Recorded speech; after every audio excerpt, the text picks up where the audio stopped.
of you over here use CRED? Okay, that's good. 80%, decent. Uh, I'm going to talk about something that I've been thinking about. Uh, and I also wish that I'm not completely right about. Uh, but I have still taken the time to kind of put together a few predictions that I see in the post-AI world. We are technically in the post-AI world. The problem is that the AI is rapidly growing and changing almost on a daily basis. So it's very hard to say when can we call it the post-AI world. So first things first, who's the largest employer of the world? Or what is the largest employer of the world? Chinese government? Indian Railways? The answer is inefficiency. And this is something that you have to deeply think about, that a large chunk of human population is employed because there is a large amount of inefficiency that exists in the world. And this is where it gets interesting. We have to also understand that internet made information accessible over the air. Think about Wi-Fi or everything else. But AI is making intelligence accessible through air. We don't need as many human beings, or as earlier panel was talking about, it doesn't get tired. Doesn't talk about work-life balance. So let's think. I have tried to put more than 10, but they are connected topics, so I'll just try to rush through it. This is going to get over. Waiting for customer support. Your call is important to us, is something that you will probably hear for the last few years. I mean, in the next few years, and it's going to get over after that. We're going to move into a world where there is going to be 24/7 access to whatever you want from people who can actually serve better than most humans, who don't need to be trained again and again.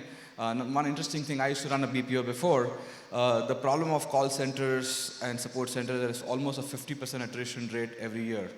So you're always training and always having mistakes. All of that is going to go away. This is going to be the more interesting one. Consumers will prefer to speak to AI relationship managers versus humans. So think about a hypothetical scenario. Let's say you are taking a home loan, and it's a 10 crore loan. The person who usually comes to talk to you about it does not understand about there is some capital gains event and this and that, some technicalities and all of that. You're dealing with somebody who's present in your neighborhood who can serve you. I would like to prefer to talk to somebody who's absolutely the best brain when it comes to serving me the perfect loan for the perfect rate, for the perfect requirement, and also guide me on the quality of property, legal diligence, all of that. You are going to talk to somebody who's going to be an absolute expert versus a sales guy who's trying to earn his incentive. It's going to be a very fascinating time. A new interface might emerge. We move from humans, which were in branches, to apps that did not have human faces. We might bring back the human face again, because we have to understand that human face creates the highest amount of trust. And we will be able to create that back again, where we are able to converse just like a friend, just like somebody would ask in office advice about something, and we might just see a new interface emerge where we are talking to human beings again versus having to deal with apps and click on icons and deal with this navigation. We might just change the way we operate completely. We might enter a completely new world. It's not hard to imagine that not many years from now, we may be all having glasses that are powered by AI, where you can invoke human beings to talk to at any point of time. You may look like a mad person for the first year, but eventually it will become normal. I remember the earliest days when people used to have Bluetooth earphones and walk. People thought they were mad people. Many of you remember that time. It's going to be very soon. We're going to be talking to your glasses very, very soon. This is going to be interesting. This you can already observe, by the way. There is a chief technology officer in your house already, but the person is between the age group of 8 to 18. and that person is showing you what impatience means already, right? The more interesting thing is that we always assume that the next generation is ruined. I'm sure your parents thought the same thing about you guys as well. But you have to understand one beautiful thing about humans is that we are like apps. We get better with every generation. The next generation is scarily bright. They may not even look at you for advice. They'll have their mentors in AI, and they will become brighter because 90% of questions they ask you, you can't answer well for them, but the AI can. And we are entering a world where the impatience is going to be so acute. It already is seen in the younger customers, right? They don't want to deal with anything that is slow. I still remember distinctly, I was told about this by a young college person who was asking me that where should I join in a job. And I recommended, hey, why don't you do for the campus placements and all of that. And they used this line that stayed with me, and I wish I never become that company. I said, why don't you join some of these companies who are coming for placement? Oh, I don't want to join these uncle companies. It's a very powerful line if you think about it. What does it mean? What does it mean to be an uncle company? Right? And I think we are going to enter a world where every single person is going to be permanently impatient in the way they want things to be done. This is something that I foresee might happen. As you will see job displacement, you have to constantly reskill every 5 years, 6 years. You might not be sure about your own careers, so you might see consumers take extreme risks when it comes to money, or the opposite. And instead of trying to take the middle path of investing, you might see consumers kind of go, and this is something that is seen in the past when there were wars in the past, or there is disruption to any society. This is something that is observed, that consumers tend to be. Actually, we saw this during COVID as well. There were people who were like just holding on to their dear money, and then people who are just absolutely going nuts in the market, right? We see some of the residual impact of that even today. And this might just accelerate materially because the consumers are in a state of panic, confusion, and might want to do something about it, or freeze and do nothing about it. So it's going to be an interesting time to look forward to. This is going to be an interesting one. Many of you belong to the time where we used to write in our resume, internet. Many of you are from the time where we wrote MS Excel, Word. How many of you wrote MS Word in your resume in the past? Please raise your hand. Okay, 15, 20% over here. It's going to be almost a mandatory skill. The way to think about this analogy is the following. I work out of Bangalore, and one fine day, all the autos were on ride-sharing apps, or ride-hailing apps, which required them to be learning how to use maps, right? And it almost, I saw deviation of two types of drivers. One was able to get more rides because they could use these apps, and they were never wasting time randomly waiting and trying to convince customers to take a ride with them. And the second one was just not able to keep up. It almost split the drivers into like almost two different types of humans. One who could really accelerate, one who could not. AI is going to be that. So all the people who say this line to me, I overhear this line, oh, I'm not very good with tech. I'm very scared for them. Because the delta of somebody who can use these tools and somebody who cannot use these tools is going to be not a simple delta like what you saw on internet, but a multiple X on productivity, multiple X on compounding, multiple X on becoming really, really better. And therefore, many companies in the West are already making it mandatory to have AI skills. And how do they test that? They give an assignment that can only be completed in 2 hours, And you can only do it if you know how to use AI really, really well. And that's going to be the norm, because expecting 5, 10x productivity from a human being is going to be just the norm now. Moving on to this. We talked about a chief technology officer earlier. You might see the average age of employees of BFSI will drop, because to cater to that, you need somebody who can keep up to the new technology constantly, right? And that may not come from people who have the expertise. One interesting line,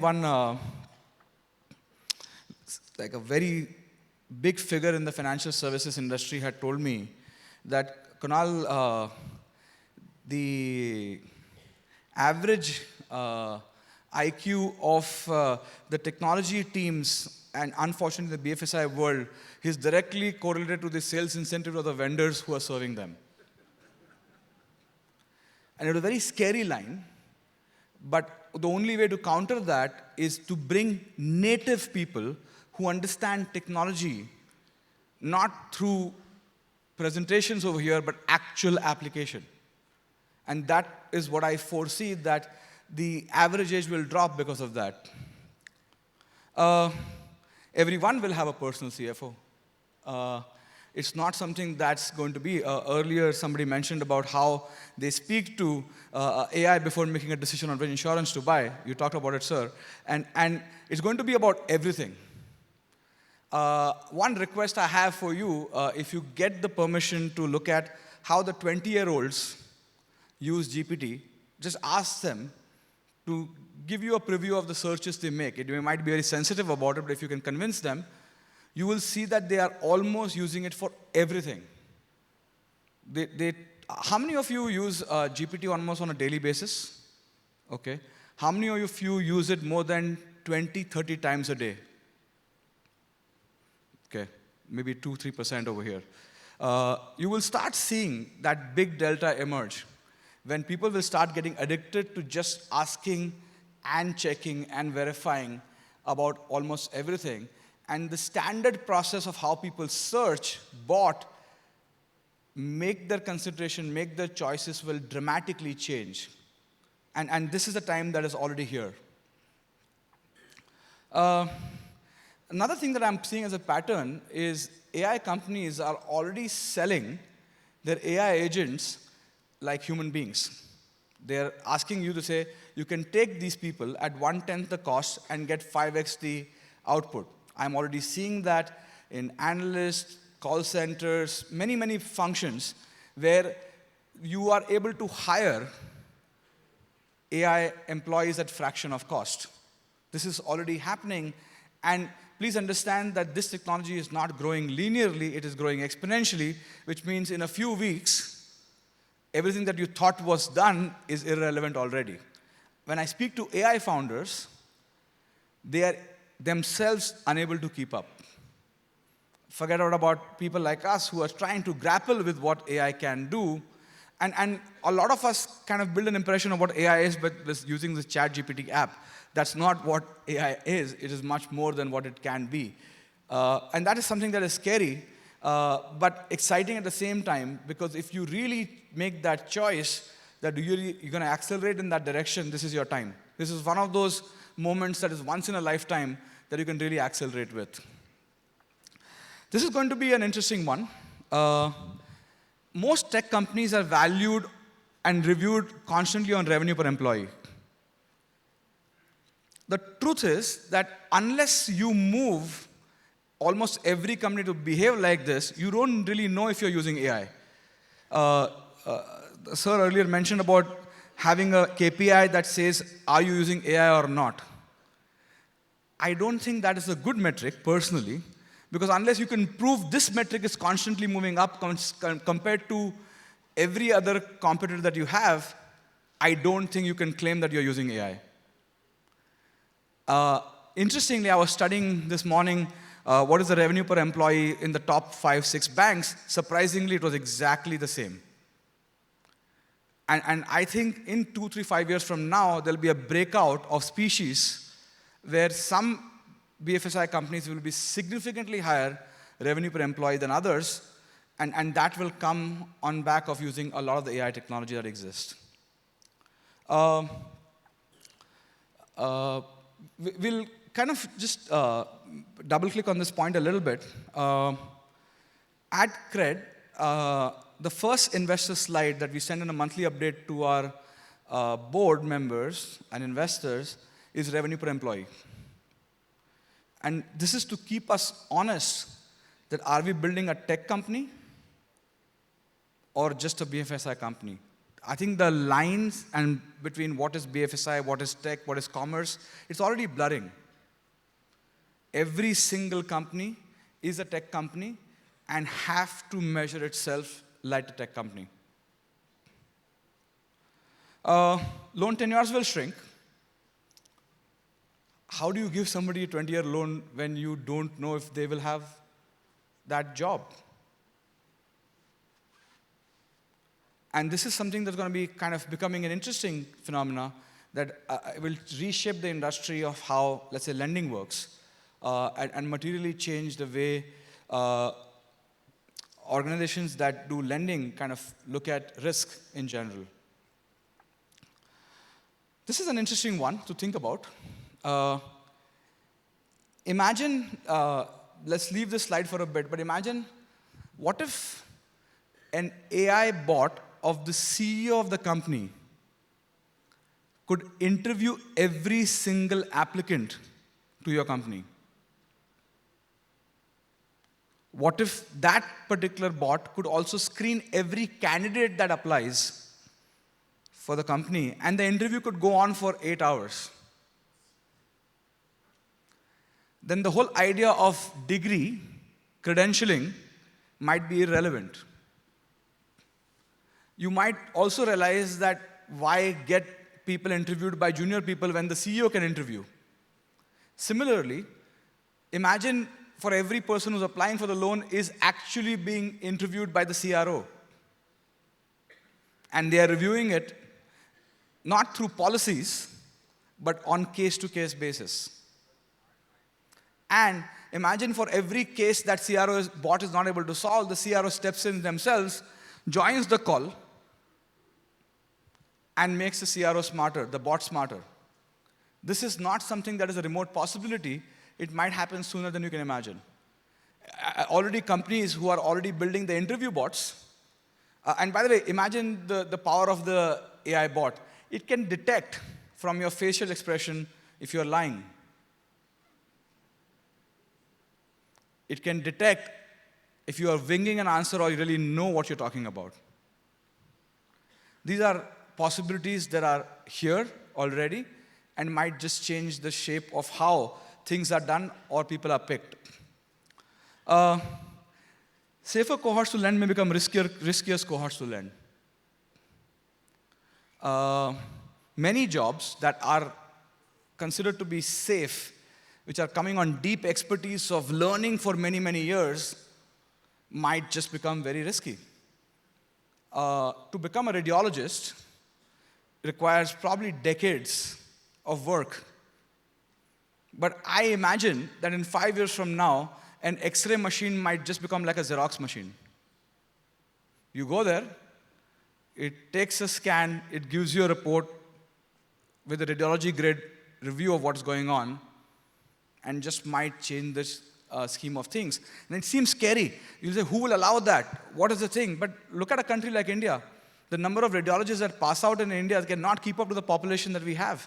And a 50 rupees X-ray, I'm sure the government will want it. That's how UPI happened, right? We couldn't afford the current systems to pay payments. There's an acceleration that happened through UPI. Why shouldn't a 50 rupees X-ray not exist? And it might happen sooner than we can imagine. And countries that are actually lower on per capita income may accelerate AI more than the countries that are higher on per capita because there's no protection to be done over there. You are trying to serve the poor versus trying to protect the rich. And this might just change the equation of what is risky and not risky to lend to. This is going to be an interesting one. You already have noticed some interesting frauds that are emerging on AI, but it is just tip of the iceberg. It is going to be extremely scary. I've heard some crazy stories. I've seen a video sent to somebody about their kid being kidnapped in the video of the son and asked for ransom. It's not hard to imagine that you might install an AI software on your parents' phone कि पहले call AI attend करेगा, screen करके फिर parents को देगा. It might just happen. Because in the world of frauds now, the weakest link is now human beings and not technology. We can keep spending on technology and all of that stuff, but the truth is the weakest link is human, who happily gives their OTP away to everybody who calls. Anyway, so that's a few things. The last one is that we may have insurance hedge against AI disruption may emerge. You might have insurance that will protects you against AI, and companies that protects you against AI change. And it might be an interesting one. I don't know how profitable it will be, but it will emerge for sure. Anyways, thank you so much. That's all from me.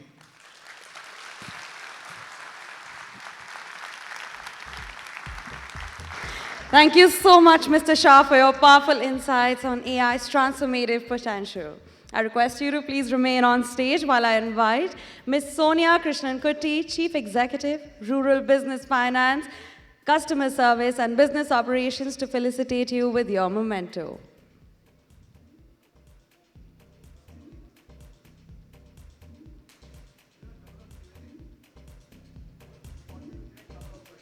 All right, this is our lucky day. Mr. Shah is going to be answering some questions, so go ahead. Don't worry, the mic will come to you. The mics are all around in the audience, so they'll come to you.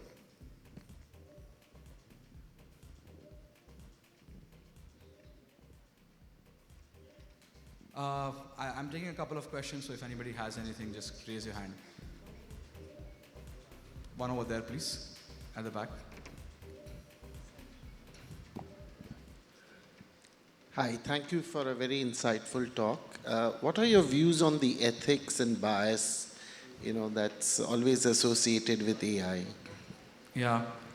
I think it's impossible to imagine humans without bias. We are our biases. The question is that how evolved are our biases to the world, and how fair do we want to be? I think, and biases get stronger. Let's say you make a perfect person with no bias and you kind of go down and train more people, the biases seep in different ways. I think it's going to be much easier to tweak the flaws that exist in biases when it comes to, let's say, underwriting, or when it comes to many of the choices of interviewing, picking, versus kind of assuming. I think if you have to take a bet, humans are much bigger or weaker link when it comes to preventing biases versus an AI that I can oversee, review, and change things constantly. So it's just going to be a matter of time. But will it start with biases? The answer is yes, because AIs are built through the collective human experience and knowledge. But it's going to be something that will evolve very quickly, and it'll be quite trainable. Thank you. There's one question over here. I don't know how many we're taking, one more. So Dipta, we're taking 1, 2, how many? 2 more questions. Okay. We'll just move on the other side after this. This is Samir Dharab. I want to understand, how are you leveraging AI at CRED? Yeah. I think the few things that we have kind of started thinking about is that we should be a place with the top AI talent. And it doesn't mean that we hire people who know AI, but actually make everybody good at AI. And then leverage how do we kind of accelerate the revenue per employee as a metric. So the obvious things that, we're going to make our customer support better, we're going to do a lot of the predictive stuff better, personalize better. But I think the true power will come when we can reimagine how the consumers interacts with us, and move away from the boundaries of what we call as app, or move away from the boundaries at what we call as interaction through internet. I just don't know how to think about this. But the way we have thinking about is that instead of trying to make this roadmap, make every individual really accelerate on their own personal productivity first, and then they will find solutions to make their job better, right? If you obsess about revenue per employee, right? For example, our revenue has skyrocketed in the last 3 years, but the headcount has remained flat at the company. But the idea is that what if we could actually make it multifold? It will come from each individual. What we do though is every 3-4 months we run an AI hackathon with no structure, and we find some very interesting ideas coming through that. Thank you. One question from here in the center. Please go ahead.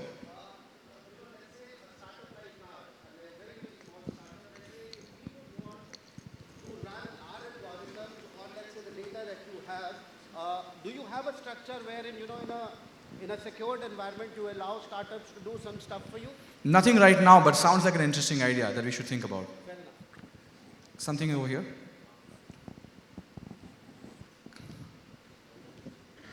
Go ahead. You can just ask, I can hear you.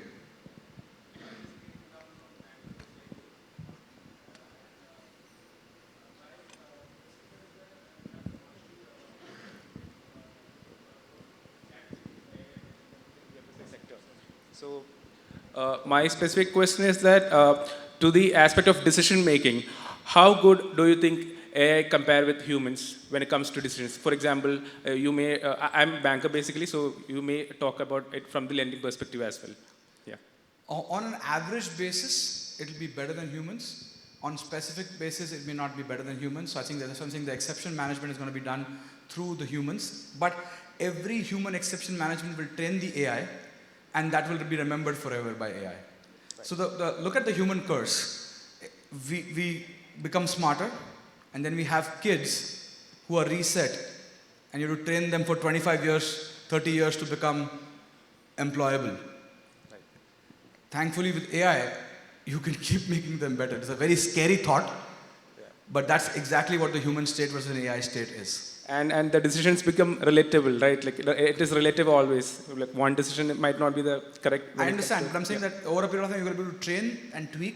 But I'm saying on an average basis, it might still be better than humans already. Right. Thank you. Thank you so much, guys.